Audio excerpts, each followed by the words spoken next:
Tuduhan mengejutkan dari Arman. Aisyah dituduh sebagai wanita murahan. Akankah Aisyah mampu membela diri dari serangan mantan suami dan pelakornya? Saksikan Istri yang Kau Campakan, Bukan Wanita Biasa, Bab 3 Bagian 1. Author, Kine.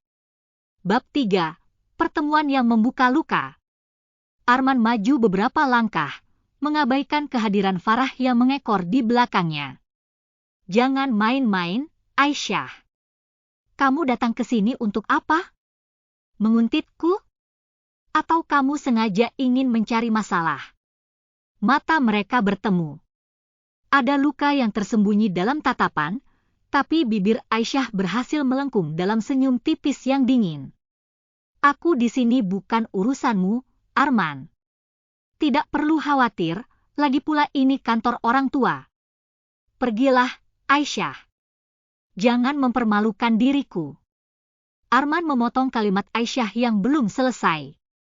Aisyah terpaksa mengatupkan kembali bibirnya. Farah, sudah berusaha keras agar aku diterima bekerja di tempat ini. Jangan membuatku terlibat masalah karena dirimu. Arman menuding.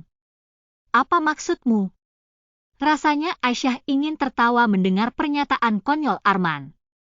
Bahkan saat wanita itu menoleh ke arah Farah, wajah wanita yang sudah merebut suaminya itu tampak congkak. Kau benar-benar tidak tahu apa-apa, Arman. Suara tawa Aisyah terdengar. Hei, kau menertawakan diriku. Farah merasa tersindir dengan tatapan dan tawa Aisyah yang dianggap meremehkannya. Peselingkuh dan juga perebut suami orang. Kalian benar-benar pasangan pembohong yang serasi. Suara lantang Aisyah mengatakan hal itu hingga membuat beberapa orang berlalu lalang dan berbisik-bisik langsung menjadi diam dan menyaksikan kejadian hal tersebut. Farah tersentak mendengar sindiran itu. Dengan cepat, ia melangkah maju. Berani sekali kamu bicara seperti itu padaku. Aisyah tidak gentar. Astaga, kau tersindir. Matanya melirik Farah, yang wajahnya memerah menahan amarah. Banyak yang suka cerita berseri, silahkan klik like, follow dan subscribe. Terima kasih. Arman mencoba menahan Farah yang tampak kehilangan kendali, tapi wanita itu terlanjur terbakar emosi. Dasar wanita jelek, bodoh. Farah berteriak, lalu dengan kasar mendorong Aisyah hingga jatuh ke lantai. Tubuh Aisyah terbanting keras di atas lantai marmer lobi yang dingin. Suara jatuhnya menarik perhatian beberapa karyawan dan tamu yang sedang berlalu lalang. Keributan pagi itu membuat suasana lobi berubah tegang.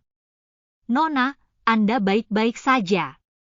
Seorang pria berjas hitam, yang sedari tadi berdiri tak jauh dari sana, segera menghampiri. Ia membungkuk untuk membantu Aisyah berdiri. Aisyah mengangguk pelan, meski tangannya bergetar menahan sakit. Terima kasih, gumamnya pelan sambil menyeka debu di roknya. Namun, sebelum ia sempat mengatur napas, suara Arman kembali membahana. Siapa dia? Apa dia juga salah satu pelangganmu?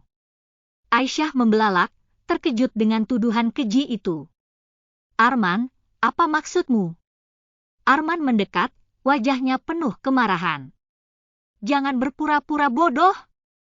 Kamu muncul di sini dengan penampilan seperti itu, dan sekarang ada laki-laki lain yang langsung membelamu? Jangan-jangan dia salah satu dari mereka yang membayar tubuhmu. Kata-kata itu seperti pukulan telak di wajah Aisyah. Ia menatap Arman dengan tatapan tak percaya. Sementara itu, kerumunan yang semakin banyak mulai berbisik-bisik. Beraninya kamu, Arman, ucap Aisyah dengan suara yang bergetar. Beraninya kamu mengucapkan hal seperti itu kepadaku. Apa kamu sudah kehilangan akal? Beraninya? Arman mencibir. Aku susah payah masuk ke kantor ini berkat Farah, dan kamu malah membuatku malu. Apa kamu akan bertanggung jawab kalau aku dipecat gara-gara ulahmu, jalang sialan? Kerumunan semakin gaduh. Tatapan penuh cemooh tertuju pada Aisyah, membuatnya merasa seperti dihakimi oleh dunia. Namun, ia tidak bisa membiarkan Arman terus menginjak harga dirinya. Sudah cukup, Arman, sergah Aisyah. Aku tidak tahu apa yang membuatmu berpikir sejauh itu, tapi aku tidak akan membiarkanmu mempermalukanku di sini. Bersambung.